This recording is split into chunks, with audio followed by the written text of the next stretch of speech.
आप सभी भक्तों को दास का प्यार भरा राधे राधे। जय माता दी। आप सभी भक्तों पर माँ की कृपा हमेशा बरसती रहे और ठाकुर जी की कृपा और करुणा हमेशा बरसती रहे। नवरात्रि के सप्तम दिवस यानी कि 4 अप्रैल 2025 आज नवरात्रि का 7वां दिन है और आज के दिन माँ कालरात्रि का पूजन होता है।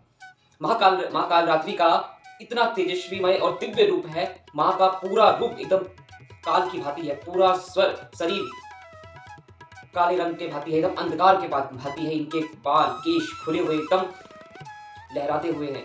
इनके गले में मालाएं एकदम चमकती हुई। इनका रूप एकदम भयंकर और बड़ा ही पराक्रमी और युद्ध के लिए हमेशा सजग रहने वाला स्वरूप है माँ का। माँ के 4 भुजाएं हैं। माँ गंधर्व की सवारी करती हैं, गधे की सवारी करती हैं और माँ के 4 हाथ हैं। माँ के दाहिने हाथ के ऊपर वाला हाथ अभय मुद्रा में, नीचे वाला हाथ माँ वर देने के लिए रखती हैं और दूसरे बाएं हाथ में माँ के एक हाथ में खड़क है और दूसरे हाथ में लोहे का बना एक शस्त्र है।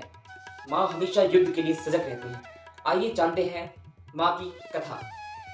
एक समय की बात है कि रक्तबीज और शुंभ और निशुंभ ने पूरे संसार में अपना आतंक फैला रखा था। पूरी तरह से हाहाकार मच गया था और उन्होंने स्वर्गलोक पे अपना आधिपत्य जमा लिया था। यह सब देखकर सभी देवी देवता भगवान शिवशंकर के पास पहुंचे और उनसे प्रार्थना की, प्रभु अब कुछ कीजिए।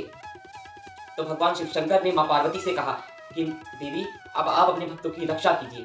तो मां ने दुर्गा का रूप धर के शुंभ और निशुंभ का वध किया। और जब मां रक्त बीज का वध कर रही थी तो वहीं पे रक्त बीज को यह वरदान था कि उसके जितने भी रक्त जमीन पे पड़ेंगे उतने ही रक्त बीज उत्पन्न हो जाएंगे। अब माँ उसका वध करते जा रही थी और लाखों करोड़ों रक्त बीज राक्षस उत्पन्न होते ही जा रहे थे। ऐसे तो युद्ध होना असंभव था। तो माँ ने अपनी तेज दुर्गा का रूप माँ ने धारण कर ही रखा था। तो माँ ने अपने ही तेज में से अपने एक स्वरूप को बाहर निकाला। वह रूप माँ कालरात्रि का स्वरूप था। बोलो माँ कालरात्रि की जय। माँ कालरात्रि का रूप निकला। वो बड़ा ही भयंकर और बड़ा ही पराक्रमी और बड़ा ही भयभीत कर देने वाला वो स्वरूप था माँ का। माँ दुर्गा वहां रक्त बीज को काटते जा रही थी और माँ कालरात्रि उनका सारा लहू अपने अंदर ग्रहण करती जा रही थी। इसी प्रकार माँ कालरात्रि ने आज ही के दिन रक्त बीज का वध किया था। इस संसार को इतने बड़े राक्षस से मुक्त किया था। माँ का ये स्वरूप बहुत ही पराक्रमी और बहुत ही तेजस्वीमयी है। माँ का ये स्वरूप से आप सभी भक्तों को डरने की कोई जरूरत नहीं है, कोई भयभीत होने की जरूरत नहीं। ये माँ है हमारी। इनसे हमें यह सीखना चाहिए कि आपके जीवन में जो भक्त माँ कालरात्रि की पूजन अर्चना वंदना बड़ी ही निष्ठा से, बड़ी ही करुणा से करता है, उनके जीवन में कभी भी काल उनको नहीं सता सकता। उनकी अकाल मृत्यु कभी नहीं हो सकती। उनके ऊपर कोई भी जादू टोना इत्यादि कोई कुछ नहीं कर सकता।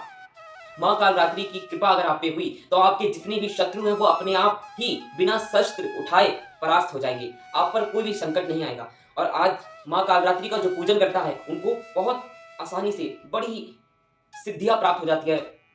तो सबका अपना अपना भाव है माँ को पूजने का।